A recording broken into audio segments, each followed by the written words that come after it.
Welcome to ప్రజా television news bulletin ముందుగా headlines. పూసలలో Durgamata నిమజ్జన శోభయాత్ర.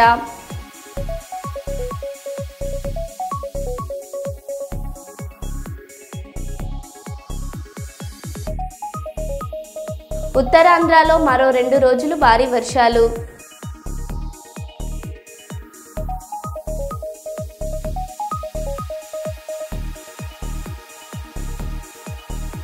మానసాదేవి ఆలయంలో భక్తుల రద్దీ.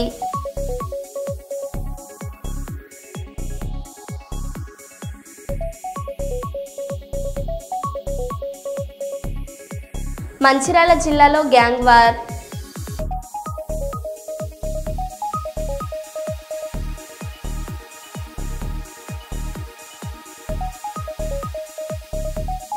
ఆర్మీ చీఫ్ ఉపేంద్ర ద్వివేది సంచలన వ్యాఖ్యలు.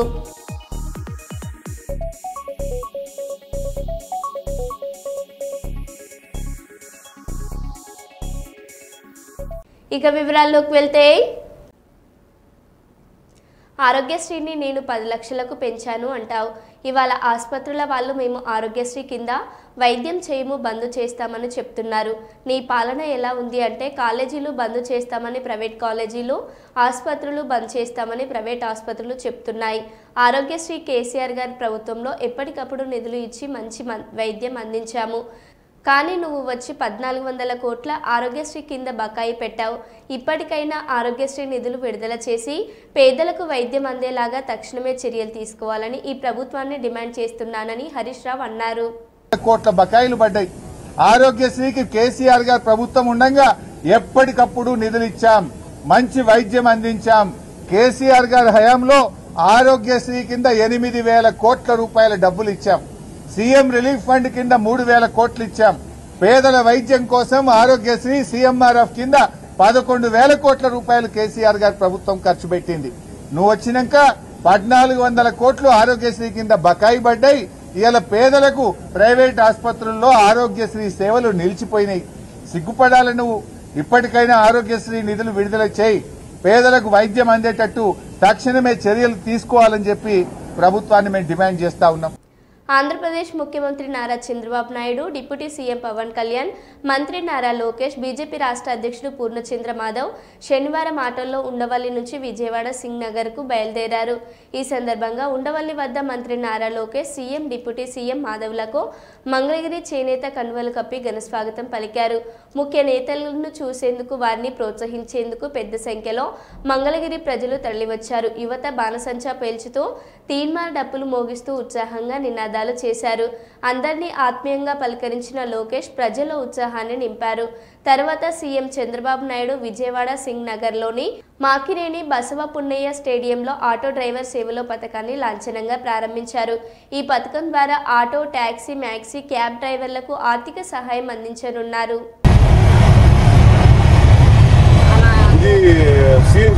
అవును సార్, సిఎన్జీ సార్.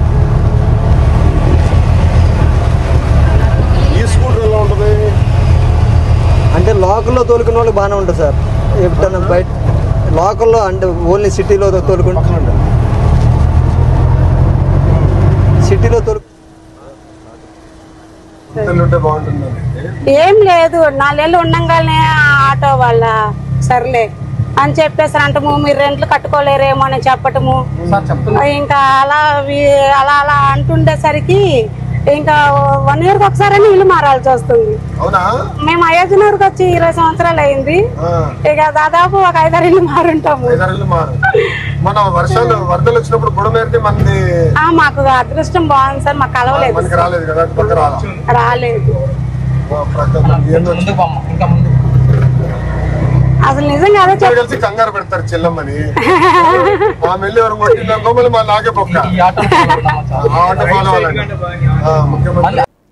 రాష్ట్రం అక్రమ మద్యానికి అడ్డగా మారింది. అన్నమయ్య జిల్లాలో ఏకంగా 1 కోటి విలువైన సారా ముడి సరుకు లభ్యమైంది. ఇంకా దొరకని సరుకు ఎంతో, ఎన్ని చోట్ల ఎలాంటి డెనిలున్నాయో రాష్ట్రాన్ని బాబు మధ్యాంధ్ర ప్రదేశ్గా మార్చేశారు.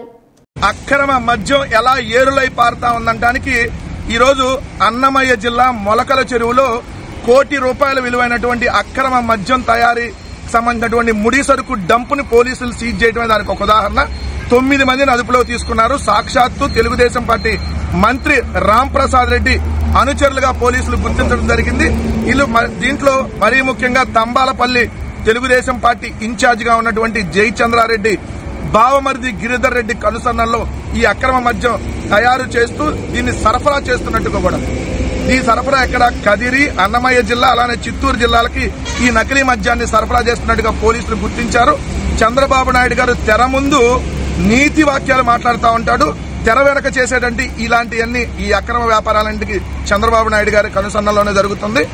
ఆంధ్రప్రదేశ్ రాష్ట్ర ప్రభుత్వంలో ముఖ్య నేతగా ఉన్నటువంటి ఈ నేతల కనుసన్నల్లో కోట్లాది రూపాయల మద్యం ప్రతి నెల అక్రమ వ్యాపారం జరుగుతూ ఉంది. దీని ద్వారా వేల కోట్ల రూపాయలు వీళ్ళు వెనకేసుకుంటా ఉన్నారు. ఇలా వెనకేసుకోవడమే కాకుండా ఇలాంటి అక్రమ మద్యాన్ని తయారు చేసి సరఫరా చేసి బెల్ట్ షాపుల ద్వారా అమ్మటం ద్వారా వేలాది మంది ప్రాణాలను తీయటానికి వీళ్ళు కంకణం కట్టుకున్నారని తెలుస్తుంది. ఖచ్చితంగా దీని మీద సిబిఐ ఎంక్వైరీ జరగాలి. వేల కోట్ల రూపాయల అక్రమ మద్యాన్ని తయారీ చేస్తుంది ఒక ప్రభుత్వ కనుసన్నల్లో అంటే ఇది ఇంతకంటే నీచమైనటువంటి పని ఇంకోటి ఉండదు. ప్రజల ప్రాణాలని మద్యంతో తీస్తా ఉన్నారంటానికి ఈ రోజు దొరికినటువంటి కోటి రూపాయల అక్రమ మద్యమే దానికి నిదర్శనం. ఖచ్చితంగా దీని మీద సిబిఐ ఎంక్వైరీ జరగాలని చెప్పి వైఎస్ఆర్ కాంగ్రెస్ పార్టీ డిమాండ్ చేస్తా ఉంది. మహాత్మా గాంధీ జయంతి సందర్భంగా జంతు బలిని నిషేధించిన రోజున తెలంగాణ రాష్ట్రం వరంగల్ జిల్లా నర్సంపేటలో ఒక సీఐ, నెక్కొండలో ఒక ఎస్ఐ జంతు బలిని ప్రోత్సహించినట్లు ఆరోపణలు వెలువెత్తుతున్నాయి. ఈ ఘటనలకు సంబంధించిన వీడియోలు వైరల్ కావడంతో పోలీసుల తీర్పై తీవ్ర విమర్శలు వస్తున్నాయి. కాగా వరంగల్ నగర పోలీస్ కమిషనర్ సన్ప్రీత్ సింగ్ ఈ ఘటనలపై సమగ్ర విచారణ జరిపి చర్యలు తీసుకుంటామని తెలిపారు. ఈ ఘటన చర్చనీయాంశమైంది.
మంచిర్యాల జిల్లా మందమర్రి పోలీస్ స్టేషన్ పరిధిలో అర్ధరాత్రి తాగిన మైకంలో ఒక వర్గం మరో వర్గంపై కర్రలతో దాడి చేసింది. ఆటోలో వచ్చిన అల్లరి మూకాలు స్థానికులను భయభ్రాంతులకు గురిచేశాయి. స్థానికులు అరవడంతో మూకాలు అక్కడి నుంచి వెళ్లిపోయాయి. పోలీసులు ఆటోను సీజ్ చేసి కేసు నమోదు చేసుకొని దర్యాప్తు చేపట్టారు.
కర్నూలు నగరంలోని ఎగ్జిబిషన్ మైదానంలో ఏర్పాటు చేసిన కాశ్మీర్ ఎగ్జిబిషన్ కార్యక్రమాన్ని రాజ్యసభ మాజీ సభ్యులు టీజీ వెంకటేష్ ముఖ్య అతిథిగా హాజరై ప్రారంభించారు. ఈ సందర్భంగా జ్యోతి ప్రజ్వలన కార్యక్రమాన్ని నిర్వహించారు. ఈ కార్యక్రమంలో రాజ్యసభ మాజీ సభ్యులు టీజీ వెంకటేష్తో పాటు కర్నూలు పార్లమెంట్ సభ్యులు బస్తిపాటి నాగరాజు, ఆర్యవైశ్య సంఘం నాయకులు ఇల్లూరు లక్ష్మయ్య, మైనార్టీ నాయకులు నౌషద్, కార్పొరేటర్ పరమేష్, ఎగ్జిబిషన్ నిర్వాహకులు కస్తూరి వెంకటేశ్వర్లు తదితరులు పాల్గొన్నారు.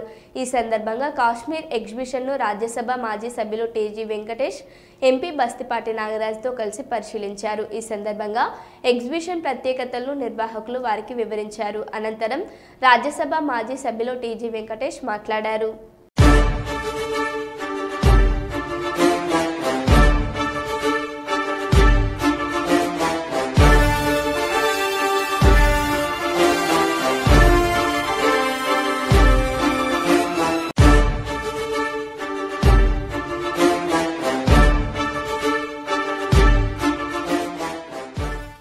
ఆంధ్రప్రదేశ్లోని కొనసాగుతున్న వాయుగుండం ఎఫెక్టుతో ఉత్తరాంధ్రలో వచ్చే 2 రోజుల భారీ వర్షాలు కురుస్తాయని వాతావరణ శాఖ తెలిపింది. విశాఖపట్నంలో ఈదురుగాలుల ప్రభావంతో పరిస్థితి విషమంగా ఉంది. ఆర్కే బీచ్ అల్లకొల్లోలంగా మారింది. శ్రీకాకుళంలో వంశధార, నాగవళి నదులు ఉగ్రరూపంలో ప్రవహిస్తూ ముంపు పరిస్థితి సృష్టించాయి. దీంతో పలు తీర ప్రాంత గ్రామాలు ముంపు బారిన పడగా స్థానికులు ఇబ్బందులు ఎదుర్కొంటున్నారు.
కరీంనగర్ పట్టణంలో షాషా మహిళలో మయోఉద్దీన్ ఆధ్వర్యంలో ఘనంగా గార్మి షరీఫ్ పండుగ నిర్వహించారు. గత 13 సంవత్సరాల నుండి నిర్వహిస్తున్నామని, ఈ సందర్భంగా అజ్మీర్ దర్గా నుండి ముఖ్య అతిథిగా వచ్చిన అష్మీరుద్దీన్ ఖాద్రీ లంగర్ జల్సా ప్రోగ్రాంను నిర్వహించారు. అనంతరం అన్నదాన కార్యక్రమం ఏర్పాటు చేశారు. ఈ కార్యక్రమంలో డాక్టర్ అన్వర్ తలత్, అబ్దుల్ రెహమాన్ మరియు నిర్వాహకులు పాల్గొన్నారు. सूबा है वहाँ पर तेलंगाना में खुसूसन पे तखसीस गैरवी शीफ की मुबारकबाद पेश करता हूँ। इस जलसे का इनेकाद हज़रत मौलाना ख्वाजा पीर सैयद कमालुद्दीन शाह साहब कमाल पाशा साहब की निगरानी में गैरवी शीफ का प्रोग्राम मुनाकिद होने जा रहा है, जिसकी सरबराही हज़रत सैयद शाह हाशिरुद्दीन गिलानी अल-क़ादी साहब करेंगे। और ये फ़कीर अजमेर मोहल्ला से सैयद मोहम्मद हम्मादुल हसन चिश्ती आस्तान आलिया हुज़ूर गरीब नवाज से हाजिर है।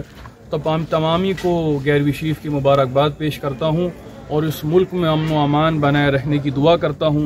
इलाही उम्मत मुहम्मदिया की खैर फरमा, हमारे मुल्क की हिफाजत फरमा, हमारे मुल्क के आइन की हिफाजत फरमा। अल्लाहु खैरुन हाफिज़ुन व हुवा अरहमुर राहिमीन। वस्सलामु अलैकुम व रहमतुल्लाहि व बरकातुहू। मैं सैयद ख्वाजा बाबा खादरी अस्सलामु अलैकुम व रहमतुल्लाहि व बरकातुहू। मैं सैयद ख्वाजा बाबा खादरी, जो यहाँ पर जो 11वीं शरीफ का जो प्रोग्राम हो रहा है, पिछले 13 साल से ये प्रोग्राम इनेकाद में अमल में लाया जा रहा है और इसकी जितने भी जो भी इसकी सरबराही करते हैं वो हमारी भाई मोहतरम सैयद शाह हाशिरुद्दीन खादरी साहब की जानिब से किया जाता है और इसकी सदारत में ये किया जाता है अलहाज सैयद शाह ख्वाजा मोहिउद्दीन खादरी साहब उर्फ कमाल पाशा साहब खलीफा हुजूर शम्सुल मशाइख की निगरानी में किया जाता है। और हर साल इस जलसे में हो और इस लंगर में हो, बाहर से दीगर स्टेट से उलमा इकराम को हम यहाँ पर मदू करते हैं और यहाँ पे ये दावत दी जाती है कि हुजूर पाक सल्लल्लाहु अलैहि वसल्लम और गौसे पाक रज़ी अल्लाह ताला अन्हु की तालीमात पर कैसे अमल किया जाए आपके अखलाक के मुतालिक बताया जाता है। और मैं तमाम को इस मैसेज के साथ 11वीं शरीफ की मुबारकबाद देता हूँ कि हम गौसे पाक रज़ी अल्लाह ताला अन्हु के उसवे हसना को अपनाएं। अस्सलामु अलैकुम व रहमतुल्लाहि व बरकातुहू। కర్నూలులో మొదటి south zone senior national lacrosse championship పోటీలు ఘనంగా ప్రారంభమయ్యాయి. నగరంలోని ఆదర్శ కళాశాల మైదానంలో నిర్వహించిన ఈ పోటీలను కర్నూలుకు చెందిన ప్రముఖ gastroenterology doctor Shankar Sharma, south zone region home guards commandant Mahesh కుమార్తో కలిసి ప్రారంభించారు. 2 రోజుల పాటు కొనసాగుతున్న ఈ పోటీల్లో ఆంధ్రప్రదేశ్, తెలంగాణ రాష్ట్రాలతో పాటు మరో 4 రాష్ట్రాలు క్రీడాకారులు పాల్గొన్నారు. ఈ సందర్భంగా ముఖ్య అతిథి డాక్టర్ శంకర్ శర్మ మాట్లాడారు. సార్ అందరికీ సార్ ఒకసారి హలో సరే మీటింగ్లో ఉన్నా సరే సరే ఓకే రెడీ సార్ ఓకే వేదికను అలంకరించిన ఓకే సార్ పెద్దలందరికీ ఒకసారి నా నమస్కారాలు తెలుపుతూ మరియు క్షమాపణలు కోరుతూ, ఎందుకంటే అందరికన్నా ముందు నన్ను మాట్లాడించండి, నాకు పేషెంట్లు ఉన్నారు వెళ్ళాలని నేను కోరడం వల్ల రాజు ఏదో రకంగా అరేంజ్ చేసి నాతో మాట్లాడే అవకాశం కల్పించినందుకు మీరంతా ఒక క్షమాగుణంతో నన్ను ఆలోచిస్తున్నందుకు మరొకసారి ధన్యవాదాలు తెలుపుకుంటూ, ఇక్కడికి వచ్చేసిన బాలబాలికలకు, ఈ లాక్రోస్ క్రీడాకారులకు శుభాభినందనలు తెలుపుతున్నాను. నేను గ్యాస్ట్రోఎంట్రాలజిస్ట్ అయినా ప్రవృత్తిగా స్పోర్ట్స్ను ఎంకరేజ్ చేయడం అనేది గత 25 ఇయర్స్గా సిల్వర్ జూబ్లీ ఇయర్ ఇది. ఎందుకంటే నేను చిన్నప్పుడు చదువు తప్ప ఆటలు ఏనాడు ఆడలేదు. ఏం కోల్పోయానో తర్వాత తెలిసిపోయింది నాకు. క్రీడల్లో ఉండడం వల్ల ఆ స్పోర్టివ్ స్పిరిట్, ఆ రెసిలియన్స్, ముఖ్యంగా స్ట్రాంగ్ బాడీ తయారవుతుంది. స్ట్రాంగ్ బాడీ డెవలప్ అవుతుందో స్ట్రాంగ్ మైండ్ కూడా దాంట్లో ఉంటుంది. మా మెడికల్ కాలేజీలోనే అనాటమీలో చిన్న ఇంటర్నల్స్ ఫెయిల్ అయినందుకు కూడా కొంతమంది ఆత్మహత్య చేసుకున్నారు. వాళ్ళందరూ గుర్తొస్తే అయ్యో, mental fragility, mental susceptibility, vulnerability ఇవన్నీ కూడా ఉండడం వల్లే కదా ఇంత ఘోరమైన కార్యక్రమాలు వాళ్ళు చేసుకొని తల్లిదండ్రులకు ఇంత నష్టం కలిగిస్తున్నారు అని బాధపడేవాడిని నేను. దీనికి సమాధానం స్పోర్ట్స్ లో దొరుకుతుంది, వెతకాలి అనే ఉద్దేశంతోనే 25 ఇయర్స్ గా ముఖ్యంగా మార్షల్ ఆర్ట్స్ అమ్మాయిల్లో అబ్బాయిల్లో ఎంకరేజ్ చేయడం జరుగుతూ ఉంది. ఇంకా ఈ లాక్రోస్ గేమ్ అనేది ఫస్ట్ టైం నా దగ్గరికి ఈ సౌత్ జోన్ వాళ్ళు వచ్చి కలిసినప్పుడు మాకు లాక్టోజు, సుక్రోజు, గ్లూకోజు ఇవి తెలుసు.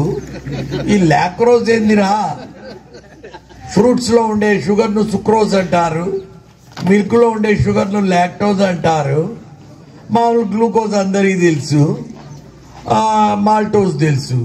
ఈ లాక్రోజ్ ఏంది అని నేను కొంచెం మళ్ళీ చాట్ జీపీటీని వికీపీడియాలో చదివినప్పుడు ఈ లాక్రోస్ అనే గేమ్ 11th సెంచురీలో ఇండిజినస్ అమెరికన్స్, అంటే నేటివ్ అమెరికన్స్ అంటారు వాళ్ళను, they are called red Indians. ఈ 17వ సంవత్సరంలో ఈ కొలోనియలిస్ట్ ఈ వైపు నుంచి కొండల్లో కట్టెలతో ఇప్పుడు మన బన్నీ ఉత్సవం జరిగినట్టు జరిగేది అది ఆ లాక్రోస్ అనేది. 48 hours అంటే in the name of spirit of God far resilience and strength and might అది ఏర్పడింది అనమాట ఆ గేమ్. ఆ తర్వాత 100 years ముందు దీన్ని కొద్దిగా ఫార్మలైజ్ చేసి రిఫార్మ్ చేసి ఈ గేమ్గా మార్చినారు లాక్రాస్ గేమ్. ఒక గుడ్ న్యూస్ ఏమంటే 2028 లాస్ ఏంజలస్లో ఒలింపిక్స్లో ఇంక్లూడ్ చేయబడినాయి క్రికెట్, లాక్రాస్. సో ఈరోజు హరికిషన్ గారు వీళ్ళంతా ఇక్కడ చేసే ఈ మైదానంలో తయారైన ఒక్క పిల్లోడన్నా ఒలింపిక్స్ను రిప్రజెంట్ చేయాలి మన ఇండియా తరఫున అని నేను కోరుకుంటూ, ఈ సదవకాశం ఇచ్చిన పెద్దలు చాలా మంది ఉన్నారు, గౌరవనీయులు, గొప్పవాళ్ళు. అయినా కానీ నేను ఈరోజు ఫస్ట్ మాట్లాడడానికి అవకాశం దొరికినందుకు, నేను డాక్టర్ అయినందుకు, వాళ్ళు ఎగ్జామ్షన్ ఇచ్చినందుకు మరొకసారి వాళ్ళందరికీ థ్యాంక్స్ చెప్తూ, ఈ అవకాశం నాకు కల్పించిన అందరికీ ధన్యవాదాలు. మీరు మంచి స్పోర్టివ్ స్పిరిట్తో ఇప్పుడే అనుకుంటున్నాము సూర్యుడు కరుణిస్తాడా లేదా అని. ఎక్కువ కరుణించినాడంటే ఒళ్ళు మాడిపోతుంది, తక్కువ కరుణించినాడంటే వాన పడుతుంది. వయా మీడియా సూర్యుడు మీకు హెల్ప్ చేయబోతున్నాడు. ఇప్పుడే క్లౌడ్స్ వచ్చినాయి. సో ఒక రకమైన వెదర్ ఉంది, మంచి వెదరు. విధానం హరికిషన్ గుర్తుగా, తిమ్మయ్య సార్ గుర్తుగా ఆ ఒలింపిక్స్లో రిప్రజెంట్ చేయాలని కోరుకుంటున్నాను. Thank you once again. Thank you. సామూహిక అత్యాచార ఘటనలో 3 నిందితులను అరెస్ట్ చేసిన చిత్తూరు జిల్లా పోలీసులు ఒంటరి అమ్మాయిలు మరియు ప్రేమ జంటలను లక్ష్యంగా చేసుకుని వారి గోప్యతను వీడియోలు తీసి వారిని బెదిరించి వారి వద్ద నగదును దోచుకొని వారిని శారీరకంగా అనుభవించే ముద్దాయిల అరెస్టు. చిత్తూరు పట్టణంలోని మూరకంబట్టు ప్రాంతంలో 25వ తారీఖు 9వ నెల 2025న మైనర్ బాలికపై జరిగిన అత్యాచార ఘటనలో 3 నిందితులను అరెస్ట్ చేసిన చిత్తూరు తాలూకా పోలీసులు.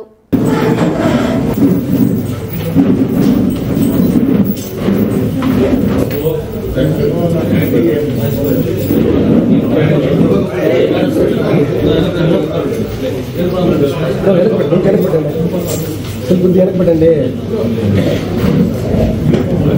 మురళీనా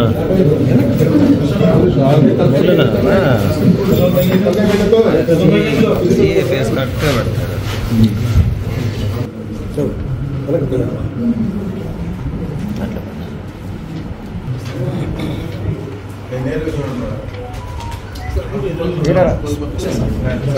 ఫోటో సార్ తప్పింది కదా అది ఇచ్చి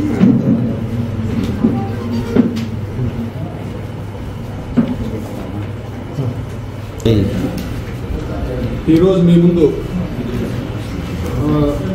మన మురుగంపడి దగ్గర ఉన్న నగరవనంలో పోయిన నెల 25వ తారీఖున ఒక ప్రేమ జంటపై దాడి చేసి వాళ్ళని గ్యాంగ్ రేప్ చేసినటువంటి ముద్దాయినటువంటి మురుగంపట్టు అగ్రహారం చెందినటువంటి మహేష్, కిషోరు, సొంత పేరు చెందినటువంటి హేమచంద్ర అలియాస్ హేమచంద్ర ప్రసాద్, వీళ్ళ ముగ్గురిని ఈరోజు చిత్తూరు ఫారెస్ట్ రోడ్లో సిసి గుంట రోడ్ పల్లి దగ్గర అరెస్ట్ చేసి మీ ముందు హాజరుపరచడం అనేది. వీరి యొక్క నేర ప్రవృత్తి నేపథ్యం ఏమంటే ఎక్కడైనా అమ్మాయిలు ప్రేమ జంట ఒంటరిగా కనిపిస్తే వాళ్ళు వెంటపడము, వాళ్ళ ఫోటోలు తీసుకోవడం, వాళ్ళ వీడియోలు తీసుకోవడం, వాళ్ళు గోప్యతగా ఉన్నటువంటి వీడియోలు తీసుకోవడం, వాటి ఆధారంగా వాళ్ళని బెదిరించడము, వాళ్ళతో ఏదైనా నగలు లాక్కోవడము, అవసరమైతే వాళ్ళని సెక్సువల్గా దోపిడీ చేయడము, ఇది వీడి యొక్క నేర ప్రవృత్తి. ఆ విధంగానే పోయిన నెల 25వ తారీఖున ఒక అర్జెంట్ మన నగరం పార్కులో పెనుమూరు క్రాస్ నగర పార్కులో వాళ్ళు కాలక్షేపం కోసం వెళ్ళింటే వీరు ఆ సమయానికి అక్కడికి వెళ్ళి వాళ్ళిద్దరూ ఒంటరిగా ఉన్నది గమనించి 1 PM మహేష్ అనే అతను వాళ్ళ దగ్గరికి వీడియో తీసుకుంటే దగ్గరికి వెళ్తాడు. వాడి ఎంత కిషోరు, హేమచంద్ర ప్రసాద్ వెళ్తారు. తర్వాత వాళ్ళు తత్వం బెదిరించి దగ్గర నుండి ఒక మైనర్ చైన్ లాక్కుంటారు. తర్వాత ఒకరు హేమచంద్ర ఆ అబ్బాయిని డిటైన్ చేస్తాడు. మహేష్, కిషోర్ ఆ అమ్మాయిని దగ్గరలో ఉన్నటువంటి చెత్త పొదల్లోకి తీసుకెళ్ళి ఒకరి తర్వాత ఒకరు రేప్ చేస్తారు. మళ్ళా హేమచంద్రని మళ్ళా పోయి అతను కూడా రేప్ చేస్తాడు. ఇది తర్వాత అయిపోయిన తర్వాత ఆ అమ్మాయిని రిలీజ్ చేస్తారు, తర్వాత ఆ అబ్బాయిని రిలీజ్ చేస్తారు.